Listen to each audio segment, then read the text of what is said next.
আজকে বাসায় চাল ঝাড়ার উৎসব লাগছে। মানে আমরা যে কয়েকজন চাল ঝাড়তেছি এরা কেউই ঝাড়ি না, আমরা প্রফেশনাল না।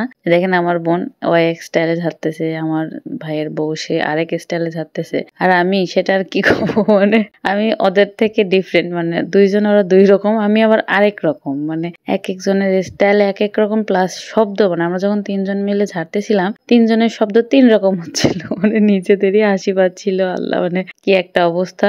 আন্টিরা প্রথমে ঝাড়তে নিয়েছিল, কিন্তু আমরা বললাম যে না, আপনারা খড়ি যা গুছান, আমরা হচ্ছে চাল ঝাড়ি। তো এখন চাল থেকে আবার খুদ আলাদা করতে হবে, খুদ আবার এমন জালিতে নিছে ওইটা আবার পড়ে যাচ্ছে, মানে কি একটা অবস্থা। আমার মেয়ে আবার দেখেন বস্তার উপর বসে আছে, ওকে বললাম একটু সরো, চাল নেওয়া যাচ্ছে না। সুন্দর করে মানে খেলতেছে, ওই যে চালগুলো যখন পড়ে তখন তো সুন্দর মানে বস্তাটা ফাঁকা হয়ে যায়, ওই জন্য বসে আছে ওখানে। তো বস্তাটা আবার এক সাইডে, ওই জন্য আবার চালগুলা যার যার কুলাতে করে দিচ্ছিলাম, সে এক সাইডে তার সাইডে রাখে আবার সুন্দর করে ঝাড়তেছে। তো আমি হচ্ছে মেইনলি মানে ঝাড়তে পারি না, কেউই পারে না ঠিক মতো, কিন্তু আমারটাতে জাস্ট শুধু গুড়া বের হয়, কারো আবার শুধু খুদ বের হয়।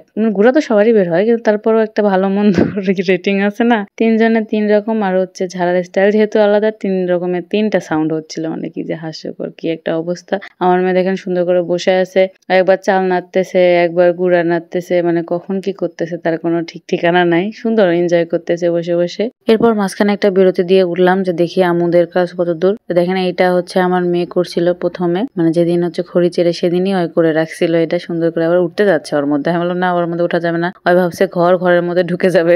তা আমি আরেকটা বানাচ্ছিলাম যে আমুদের কাজ একটু আগাই দেই, যেহেতু বসেছিলাম ওইদিকে। কাজ অলমোস্ট হয়ে গেছে, আমাদের অল্প একটু ছিল। আর মধ্যে আম্মু জানি মানে ও করতে গেছে, চালটা হচ্ছে ড্রামে রাখতে গেছে, সবগুলো ভরে গেছিল। ওই জন্য আমি ভাবলাম যে আম্মুর কাজটা একটু আগাই দেই। তো একটা একটা করে নিয়ে যাচ্ছিলাম, তখন খুবই প্যারা হচ্ছিল। তো ভাবলাম যে সবগুলো আগে নিচে নামাই, একদম প্রপার ভাবে সাজায়, তারপরে একটা একটা করে নিয়ে গুছানো যাবে, মানে ঘর কি করা যাবে। এটা হচ্ছে আমার নাম হচ্ছে ডাকা দেওয়া, মানে আমাদের এদিকে বলে। এখন আসলে কি বলে আমি জানি না, এটাকে বলে খড়ি ডাকা দেওয়া। তাহলে এটা নাকি তাড়াতাড়ি শুকায়, রোদ বাতাস সব দিকে চলাচল করতে পারে। এটা হচ্ছে চারটা দিয়ে মেইনলি বানায়, একটা এই পাশে দেয় একটা পাশে, মানে সিরিয়াল অনুযায়ী সুন্দর করে দিতে হয়, একটার উপরে একটা, তাহলে সুন্দর ঘর ওঠে।